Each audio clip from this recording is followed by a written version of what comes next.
வணக்க மக்களே, நாம இந்த ஆரோக்கியமான பதிவில் சிறுதானிய வகைகளில் குறிப்பிடத்தக்க ஒரு உணவான கொள்ளுப்பயிரினுடைய மருத்துவமைகளை பற்றி பார்க்க போகிறோம். நம்ம வாரத்தில் ஒரு தடவையாவது கொள்ளுப்பருப்பை நம்மளுடைய உணவுகளை சேர்த்துக்கொள்ளலாம். கொள்ளு சூப்பு இது மாதிரிலாம் நம்ம எடுத்துக்கொள்ளலாம். ஜலதோஷம், இருமல், உடல் வலி, சோர்வு போன்ற பிரச்சனைகளை நமக்கு கொள்ளுப்பருப்பு குறைக்கும். கடுமையான உடல் உழைப்புக்கு அப்புறம் ஏற்படக்கூடிய உடல் அயற்சியையும் நமக்கு கொள்ளுப்பருப்பு குறைக்கும். கொள்ளுப்பருப்பை நீரில் ஊற வச்சு அந்த நீரை நம்ம குடிச்சிட்டு வந்தோம் அப்படின்னா உடலில் இருக்கக்கூடிய கெட்ட நச்சு கிருமிகள் எல்லாமே வெளியேறிடும். அதே போல ஊளை சதையும் கொள்ளுப்பருப்பு குறைக்கூடிய சக்தியை கொண்டு இருக்கு. ஸோ இந்த சக்திகளை மட்டுமே கொள்ளுப்பருப்பு கொண்டு இல்லைங்க மக்களே, இன்னும் நிறைய மருத்துவ நன்மைகளை கொள்ளுப்பருப்பு கொண்டு இருக்கு. அந்த நன்மைகள்லாம் என்னென்ன அப்படின்றத பற்றி ஒவ்வொன்றா தெளிவாக விளக்கமாக பார்க்கலாம். அதை பற்றி பார்க்கறதுக்கு முன்னாடி இந்த வீடியோக்கு மட்டும் ஒரு லைக்கை கொடுத்துட்டு இந்த தகவலை உங்களுக்கு தெரிஞ்சவங்களுக்கும் ஷேர் பண்ணிடுங்க. ஏன்னா இது அவங்களுக்கும் பயனுள்ளதாக இருக்கக்கூடிய ஒரு ஆரோக்கியமான பதிவு தான். இது போன்ற அப்டேட்ஸ்கள் நீங்கள் தொடர்ந்து பார்க்கறதுக்கு நம்மளுடைய ஹெல்த் நியூஸ் தமிழ் சேனலை மறக்காம சப்ஸ்கிரைப் பண்ணி வச்சுக்கோங்க. பக்கத்தில் இருக்கக்கூடிய பெல் பட்டனையும் கிளிக் பண்ணி ஆல் அப்படின்ற ஆப்ஷனையும் செட் பண்ணி வச்சுக்கிட்டீங்க அப்படின்னா நான் போடக்கூடிய எல்லா அப்டேட்ஸும் உங்களுக்கு நோட்டிஃபிகேஷன் அடிக்கடி வந்து சேரும். சரி வாங்க மக்களே, இப்போ வீடியோக்குள்ள போயிடலாம். நீரிழிவு கட்டுப்படுவதற்கு நம்மளுடைய உணவுகளில் கொள்ளுப்பருப்பு எடுத்துக்கொள்ளலாம். ஸோ சுகர் ப்ராப்ளம் இருக்கிறவங்க கொள்ளுப்பருப்பையோ கொள்ளுப்பருப்பால் செஞ்சிருக்கக்கூடிய உணவுகள் எடுத்துக்கொள்ளும் போது நலம் பெறலாம். நீரிழிவு நோயாளிகளுக்கு ஒரு சிறந்த இயற்கை உணவாக கொள்ளு தானியம் இருக்கு. கொள்ளு தானியங்கள்ல ஹைப்பர் கிளைசிமிக் எதிர்ப்பு வேதிப்பொருட்கள் அதிகம் இருக்கு. அதனுடன் இன்சுலின் எதிர்ப்பு தன்மையை குறைக்கக்கூடிய வேதிப்பொருட்களும் கொள்ளு தானியங்கள்ல அதிகம் நிரம்பி இருக்கு. கொள்ளு சூப்பு அல்லது கொள்ளு தானியத்தால் செய்யப்பட்டிருக்கக்கூடிய உணவுகளை தினமும் ஒரு தடவையாவது அல்லது 2 நாளைக்கு ஒரு தடவையாவது நீங்க எடுத்துக்கொள்ளும் போது நீரிழிவு நோயாளிகள்லாம் சாப்பிட்டு வந்தாங்க அப்படின்னா அவங்க சாப்பிட்டு வரும்போது அவர்களுடைய ரத்தத்துல நார் சத்து அதிகம் கிடைக்க பெற்று அவர்களுடைய ரத்தத்துல இன்சுலினுடைய சுரப்பை இந்த கொள்ளுப்பருப்பில் இருக்கக்கூடிய ஊட்டச்சத்துக்கள் அதிகரிக்கும். அதனால சர்க்கரையினுடைய அளவு ரத்தத்துல கட்டுப்பாடோட வைக்கிறதுக்கு கொள்ளுப்பருப்பு உதவிகரமாக இருக்கும்.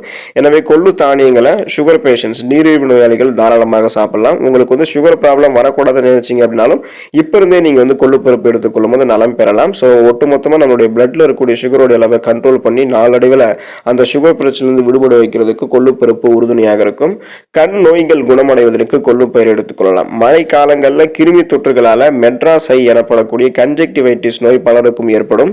இந்த நோய் ஏற்பட்டால் கண்களை திறக்க முடியாமல் மிகுந்த அவஸ்தை மற்றும் கண் எரிச்சல் நமக்கு கண்களில் ஏற்படும்.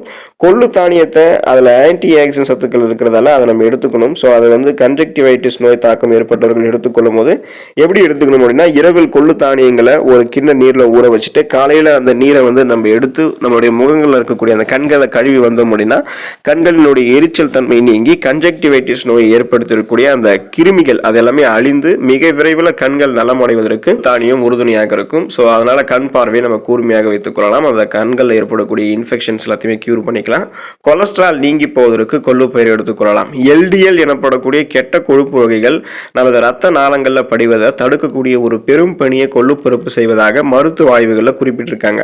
ஊற வைக்கப்பட்ட கொள்ளு தானியங்களை தினந்தோறும் 2 வேளை சாப்பிடக்கூடிய நபர்களுக்கு அவர்களினுடைய ரத்த நாளங்களில் படிந்திருக்கக்கூடிய எல்டிஎல் சொல்லக்கூடிய அந்த கெட்ட கொலஸ்ட்ரால் சத்துக்கள் கொள்ளுப்பருப்பு தானியங்கள் இருக்கக்கூடிய லிப்பிட் எனப்படக்கூடிய குறைந்த அளவு கொழுப்பு சத்தால முழுவதுமாக வெளியேற்றப்பட்டு கொள்ளுப்பருப்பு இதன் மூலமாக கெட்ட கொழுப்புகளை குறைச்சி நம்மளுடைய உடல் நலத்தை ஆரோக்கியமாக வைக்கிறது அப்படின்றத கண்டுபிடிச்சிருக்காங்க. ஸோ கொலஸ்ட்ரால் தேவையில்லாமல் நம்மளுடைய உடல் இருக்கு அப்படின்னா அதை நீக்கிக் கொள்வதற்கு கொள்ளு தானியத்தை எடுத்துக்கொள்ளலாம். மலச்சிக்கல் தீர்வதற்கு கொள்ளு தானியத்தை எடுத்துக்கொள்ளலாம். காலையில் எழுந்ததும் கழிவறையில பலரும் மலம் கழிக்கிறதுக்கு படாத பாடுபடுறாங்க. இது பொதுவாக மலச்சிக்கல் பிரச்சனைக்கான அறிகுறி. மனிதர்களினுடைய உடல்ல வயிறு மற்றும் குடல்கள் ஒரே நேர்கோட்டில் இல்லாத போது மலமாக மாறி இருக்கக்கூடிய திடக்கழிவுகளை வெளியேற்றுவதற்கு ஆசனவாய் குடல் சுருங்கி விரிவதற்கு சிரமப்படும். இதை தான் நம்ம மலச்சிக்கல் அப்படின்னு சொல்றோம். இப்போ கொள்ளு தானியங்கள்ல ஃபைபர் என்று சொல்லக்கூடிய நார் சத்து அதிகம் நிறைந்திருக்கு.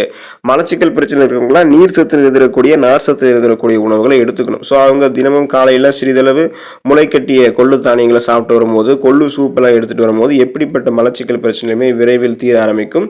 சீரற்ற குடல் இயக்கம், கடுமையான மலச்சிக்கல் இல்லாமல் நலமோடு வாழலாம். சிறுநீரக கற்கள் நீங்கி போவதற்கு, சிறுநீரக கற்கள் வராமல் தடுக்கிறதுக்கு நம்மளுடைய உணவுகளில் கொள்ளு தானியத்தை எடுத்துக்கலாம். கால்சியம் ஆக்சலேட் எனப்படக்கூடிய தாது பொருள் நமது சிறுநீரகத்தில் அதிக அளவு சேர்ந்து விடும்போது சிறுநீரகத்தில் கல்லாக மாறி இருக்கக்கூடிய அது நமக்கு கல்லாக மாறி கடும் துன்பத்தை தரும். கொள்ளு தானியங்களை அடிக்கடி சாப்பிடுபவர்களுக்கு இயற்கையாகவே சிறுநீரக கற்கள் ஏற்படுவதற்கான வாய்ப்புகள் இல்லாமலே போகுது அப்படின்றத மருத்துவர்கள் குறிப்பிடுறாங்க. கொள்ளு தானியங்களில் இரும்பு சத்து மற்றும் பாலிஃபினால் வேதிப்பொருட்கள் அதிகம் இருக்கு. இது இரண்டுமே சிறுநீரக கற்களை கரைக்கிறதுக்கு பெருமளவு உதவி புரியுது. எனவே தொடர்ந்து இரவில் சிறிதளவு கொள்ளு தானியங்களை ஒரு கிண்ண நீரில் ஊற வச்சு மறுநாள் அந்த கொள்ளு பருப்பை நம்ம வெறும் வயிற்றில் பச்சையாக சாப்பிட்டு வரணும். இந்த மாதிரி சாப்பிட்டோம் அப்படின்னா சிறுநீரக கற்கள் ஏற்பட்டு அவதிப்படுபவர்கள்லாம் அந்த பிரச்சனையிலிருந்து விடுபடலாம். சிறுநீரக கற்களை வெகு விரைவாக கரைக்கிறதுக்கு கொள்ளு பயிர் உறுதுணையாக இருக்கும். ஸோ குறிப்பாக வந்து பார்த்தோம் அப்படின்னா மாதவிடாய் பிரச்சனையை தீர்வதற்கு கொள்ளுப்பருப்பு எடுத்துக்கொள்ளலாம். மாதவிடாய் காலத்தில் ஏற்படக்கூடிய வலி அப்படின்றது பெண்கள் மட்டுமே உணர்ந்த ஒரு வழியாக இருக்கு. ஒரு சில பெண்களுக்கு இந்த மாதவிடாய் வந்து முறையற்று வருவதோடு அதீத இரத்தப்போக்கும் மிகுதியான வலியையும் ஏற்பட்டு அவர்களை வெகுவாக களைப்படைய செய்யும்.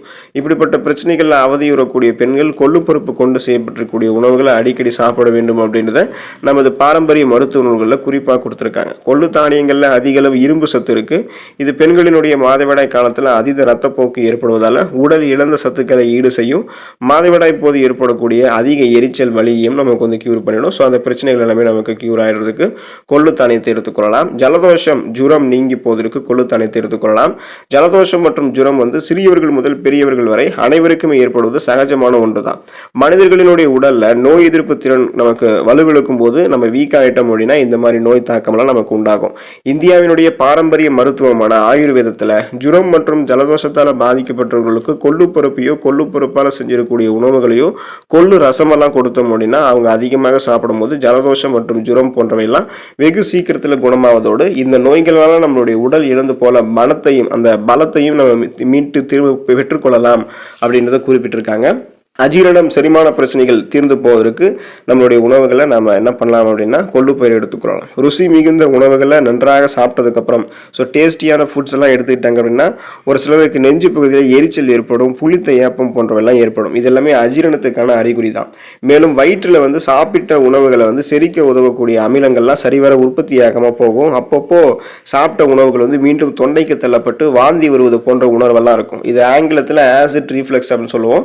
ஸோ இந்த மாதிரி பிரச்சனையெல்லாம் அவதிப்படுபவர்கள் தொடர்ந்து காலையில் மற்ற எந்த ஒரு உணவை சாப்பிடுவதற்கு முன்னாடியும் வெறும் வயிற்றில் முளைவிட்ட கொள்ளுப்பருப்பையோ அல்லது கொள்ளுப்பருப்பு கொண்டு செய்யப்பட்டிருக்கூடிய சூப்பு மற்ற சூடான உணவுகளை எடுத்துக்கொள்ளும் போது செரிமான பிரச்சனைகள் அனைத்துமே தீரும். அஜீரணம் தொடர்பான பிரச்சனைகளுமே நமக்கு இருக்காது. நம்ம சாப்பிட்ட உணவுகள் முற்றிலுமாக செரிக்கப்படும். அதில் இருக்கக்கூடிய ஊட்டச்சத்துக்கள் முழுவதுமாக நம்ம உறிஞ்சப்படும் போது நலமோடு இருக்கலாம். உடல் எடை எந்த விதமான சைடு எஃபெக்டும் இல்லாமல் ஆரோக்கியமான முறையில் குறையிறதுக்கு கொள்ளுப்பயிர் எடுத்துக்கொள்ளலாம். உடல் எடையை குறைக்கிறதுல மிக சிறந்த இயற்கை உணவுகளில் ஒன்றாக கொள்ளு தானியம் இருக்கு. நமது நாட்டில் பண்டைய காலத்திலிருந்தே உடல் எடையை குறைக்கிறதுக்கான உணவாக கொள்ளு தானியம் பல பேருக்கு ரெக்கமெண்ட் பண்ணப்பட்டிருக்கு, பரிந்துரைக்கப்பட்டிருக்கு. ஸோ கொள்ளு பருப்பை நன்றாக பொடி செஞ்சு அதை தொடர்ந்து தினமும் காலையில் நீரில் கலந்து குடித்து வருபவர்களுக்கு வெகு சீக்கிரத்தில் உடலில் இருக்கக்கூடிய தேவையற்ற கொழுப்புகள் கரைந்து உடல் எடையை கட்டுப்பாட்டுக்குள்ள வைக்கிறதுக்கு கொள்ளு பருப்பு உறுதுணையாக இருக்கும். ஏதாவது ஒரு உணவு வேலையில் மற்ற உணவுகளை தவிர்த்துட்டு முளை கட்டிய கொள்ளு பருப்பு சாப்பிட்டு வரும்போது உடல் எடை விரைவில் நமக்கு வந்து குறைய ஆரம்பிக்கும். ஸோ நம்ம சொல்லும் போது விரைவில் நம்மளுடைய உடல் எடையை குறைத்துக்கிறதுக்கு கொள்ளுப்பருப்பு நமக்கு உறுதுணையாக இருக்கும். அப்போ பண்டைய காலத்திலிருந்தே தமிழ் இலக்கியங்களை தொடர்ந்து இப்போ வரைக்குமே என்ன பண்ணுறாங்க அப்படின்னா கொள்ளு தானியத்தை ஆரோக்கியமான ஒரு உணவு அப்படின்றத நம் முன்னோர்கள் வந்து பரிந்து வச்சிருக்காங்க. சிறு தானிய வகைகளில் கொள்ளுப்பருப்பு வந்து குதிரைகளுக்கு உணவாக கொடுக்கப்பட்டிருக்கிறத நீங்களே பார்த்துருப்பீங்க.